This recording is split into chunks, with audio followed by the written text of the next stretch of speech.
खुरुमजरी ma'am पीके channel ना अदोम तराम लोक्सरी ngasisu adom gidamakta anobu topic ama puduna laksari ngasi puduna laksari ba topic asisu mayamna khanbirakpa nuksijarabagi subscribers sing viewers sing na khanbirakpa topic sing tagi lokhaseraka anda ngasi miyamda khudol tamjagadaba topic ni topic aduna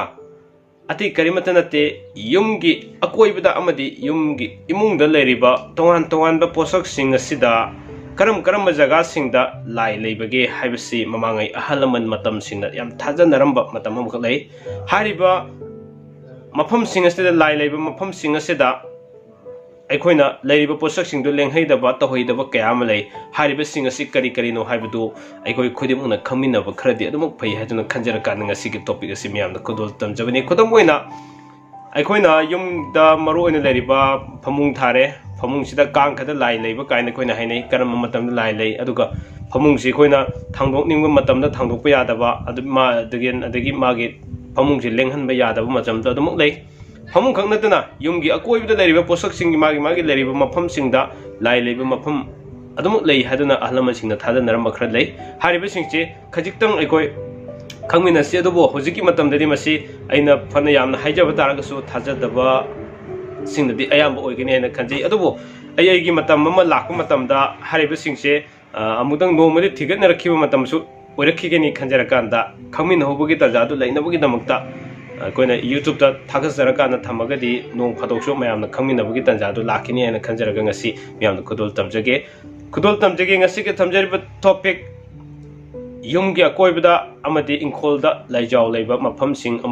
amasung madugi fall sing asi kari no habadu miyamna khudol tamjage miyeng taminasi Happy New Year.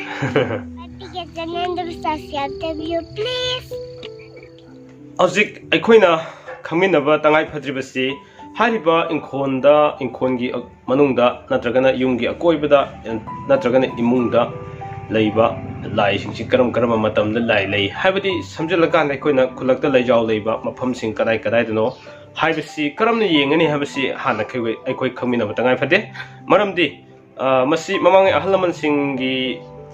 motki matung ina amadi chanaram singi matung ina aikoina sumni yengma yai thamda leriba thaban sigi matung ina aikoina thaban dugi matung ina sigi mafam sing sida lai leiba mafam ni amasung hariba mafam sing sida lai leiba mafam sing sida tobu yaba yadaba sing tongan lei masini aikoina khaminaba tangai phadrise aduna maram orakanda aikoina thabani matung ina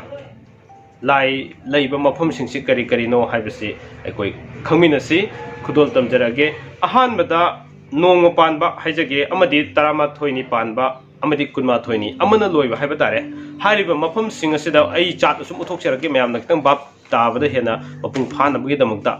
hariba nong panba amadi tarama thoi amadi kunma thoini pan mafam sing asida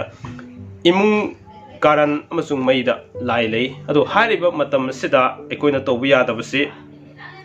yum sem saba tongnarakte mamangai matam dagi hona hariba matam sida yum sem sabasi koina phatte haduna khanarami aduga nini panba adagi kuni thoini panba tarani thoini panba hariba ahum masina aikoina khulak thongjil lairuda lai lei adu hariba matam asida aikoina thongnau phanade aduga angang puduna khulakta chatnade habasi mamangai matam dai hona thambirami then aduga humni banba tarahumdoini amadi kulumdoini panba matam asida kang khada lai lei khwaidi maru oibiding esa aina mathakta panjabado haibasi ahumna loiba matam sing asida kang khada lai leibina maram oraga kang khada waisil haidaba amadi pham lenghaidaba pham thaidaba matam haibdo oi humni pan bana loiba sing sida habidi humni tarahumdoini amadi kulhumdoini pan bana sing thaban sing sida aduga mathangda marini tara marini kun marini loiba singsida punga lairu amadi thongjinda lai lei haiduna ahlama singna thambirami hariba matam asidana aikoina punga tauba adagi punga apokpa thoni jaba phatte tohoide haba musima khangminasi mathangda mangani tara mangani amadi kun mangani panba matam asida yum inkol sumangda lai lei yum sem saba inkol suba maru marang thaba tongnade habasi khoi khangminasi aduga tarukni kun tarukni panba sidana leikui leirai kundolda lai lei aduna yum khul hongnade yum hongba khul hongba amadi yung phi hongnade yung phi phi saba hobdo tongnade habasima mamangai matam satnarami mathang da tare ni tara tare ni amadi kun tare ni panba sida singai da habadi koi sing thambam do aduga turian da ising da lai lei haduna launai hariba matam sida ising dagi lai lokhatpa amadi ikong phatpa ithong phatpa tongnade loinana angang ising da tagali kha section ba tangai phate hariba taret na loiba matam sing asida thabanda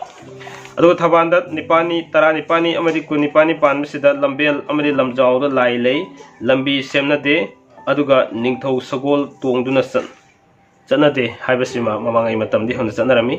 mathang da mapani tara mapani kun mapani pan sida lobuk da lai lei aduga hariba matam sida lokhong tongna de aduga laurang sunade tarani kunni amadi kuntrani pan sida lamkhai amadi amasung singda lai lei hariba matam sida pam yanade aduga sata nade loinana chingman chatnaide haibase khoi mamangai matam de hona sumna chatnarami sumna ngasi gi thamjariba topic asida aikoina khaminaba yariba singse mapungwena karam jaga da lai lei haibasi mapungwena khoina yamna tangai phatana khangba yarisi karino haiba taragadi khoigi mapungwena luhung khongdongba matam yorok matam da pham thabi chanabi yam leri pham thabasi humni loiba humni tarahumdoini kulumdoini hariba matam sing asi de koina pham thaba chanadaba amadi phattaba haidari sigum sing si koi tangai phatana khara di koi khamina ba tangai phate habasi mi koi thamjage chani pasi ngasi mathanda leibagi ai sum leminare mayam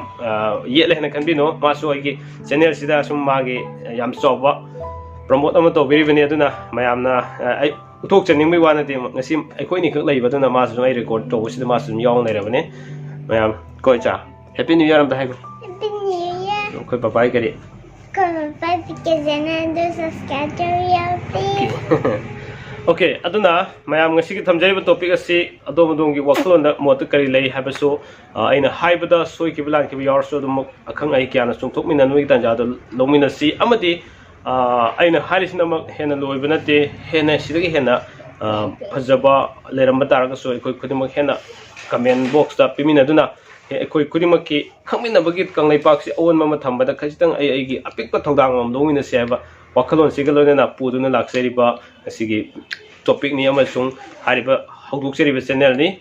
aduna ngasigi damakta di thamjariba topic asi matang aswaida tension jagi nomu topic masa ma paikha serake nungti numi khidingi semangam na hona jarke hana ki sahi simadi aduna hayeng so anobo topic ma mayam na khanbirak pasing dagi lokhat jaraga ama lokhat jarake adu puduna laksage ngasigi damakta di loiba phabu miyeng tabiba amadi tabi bagi damakta ngaukhai leitena thagasari kachitang gyan tabi daba yawbu taraga so dum comment box da amadi agi number da hangbiro taram noksari aduga koi koi mak khamina se wakalon sini losin jarage sigi oinadi pksen na thamjari ba ngasigi topic asi matang asai tension yage punamak bu amuka so na thagasari kanglai pa na yai phare kari nang ngamai to ido okay bye tor